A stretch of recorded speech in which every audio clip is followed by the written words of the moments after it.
Hey there, everyone. I'm Batman. I know, I don't really look like I'm Batman. You might be wondering how I even know that I am actually Batman. Well, because I'm looking outside right now, and I see the death signal.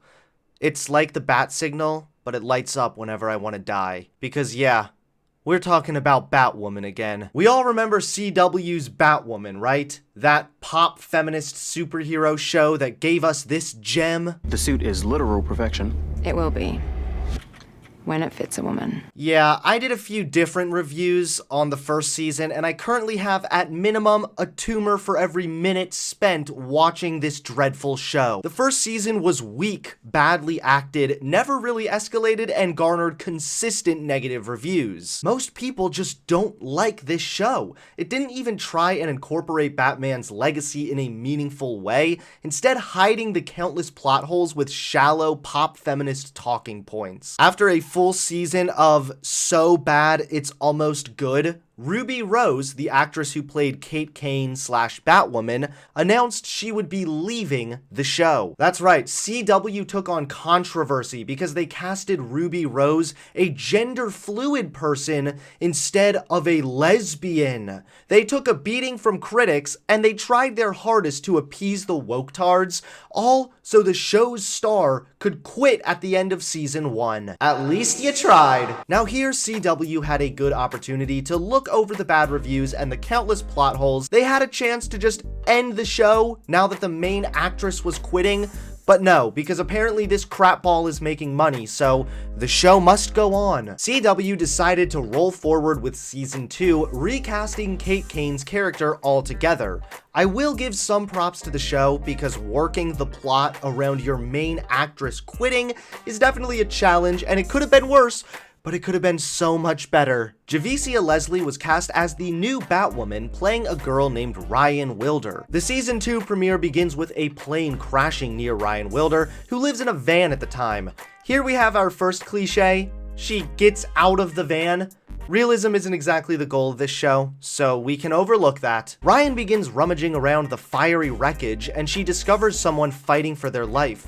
She tries to resuscitate them, and we're given some flashbacks about how Ryan's mom died, and she had tried to resuscitate her mother as well. While homeless Ryan is playing search and rescue, we see Luke, Batwoman's assistant, trying to locate Batwoman. It's pretty obvious the plane crash was carrying Batwoman because shortly after, Ryan finds the Batwoman suit. Back in the Batcave, Luke and friends are worried as they desperately try and find Batwoman. This is another flaw right off the bat. Pun intended. The first season began with a city in despair because Batman had disappeared. Now we have the same setup, but this time with Batwoman. I know it would be challenging making the plot work with what you've already been given, but surely they could have thought of something besides the same thing that already happened in season 1. Later we learn that Alice, the evil sister of Batwoman, has given some creep the face of Bruce Wayne. Yeah, so Batwoman's assistant Luke thinks Bruce Wayne is back, although it's like obvious he isn't the real Bruce Wayne. Next, Ryan is at her therapy session where the therapist is rude. Ryan gives some speech about how she's not powerful and she's a victim of society. Then she goes into a bathroom where she puts on the Batwoman suit she found in the wreckage. As she's putting it on, we get more cliche flashbacks about how she failed to save her mother when she tried to fight the attackers off. Then we get this really weird line.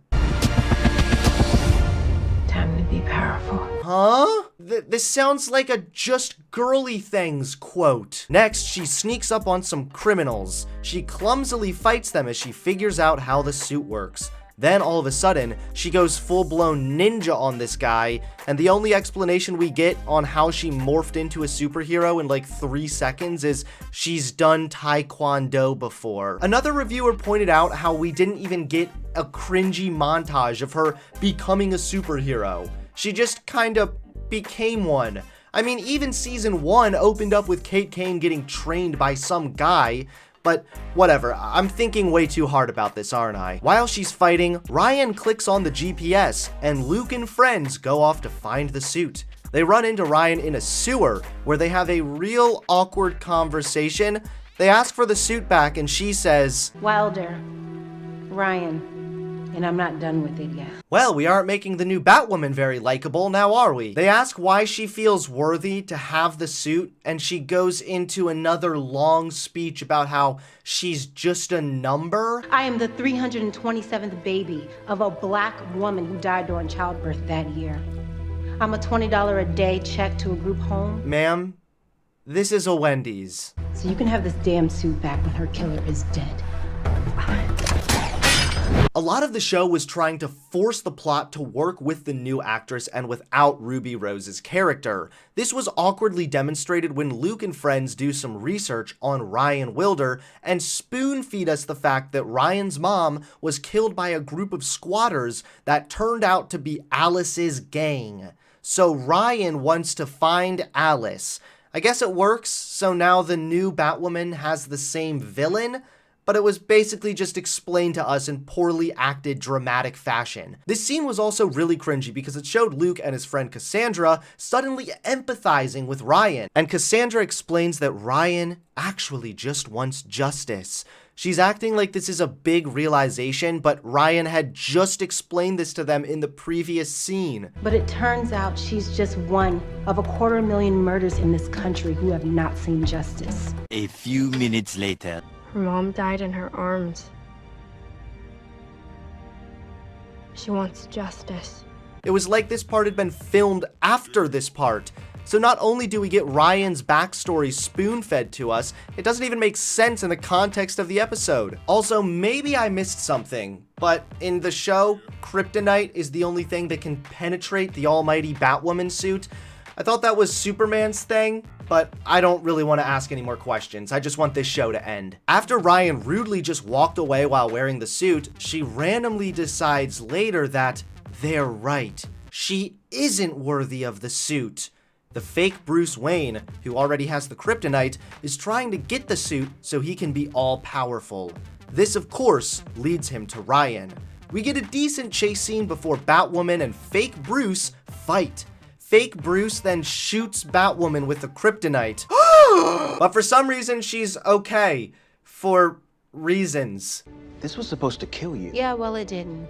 Are you okay? Can I see the wound? The episode finally ends with Luke and Cassandra talking about how maybe they were too hard on Ryan and she did well as Batwoman.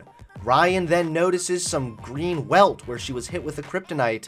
Uh-oh, spooky. The end. Look, I recognize they had a challenge with Ruby Rose's departure, but this episode was so corny, so badly acted, extremely choppy, and rarely felt serious. Mix that in with the really forced dialogue about Ryan being just a number and then being powerful, and the entire episode goes to shit. Not even that, but Ryan's character as Batwoman was terrible. She was rude and unlikable, came off as entitled and self-wallowing, and didn't do a good job connecting with the audience. Superhero origin stories are usually the most exciting component to superhero movies or shows, but this origin story was forced and boring. The stakes were never high, and the fights never lasted longer than like 1 minute. I appreciate the fact that the pop feminism was taken down a notch, but it was quickly replaced with a weak plot about a character we didn't like trying to be powerful by forcing her story to work with the pre-existing Batwoman plotline. Apparently, I'm not the only one who found Batwoman Season 2 arguably worse than the first season. According to Screen Rant,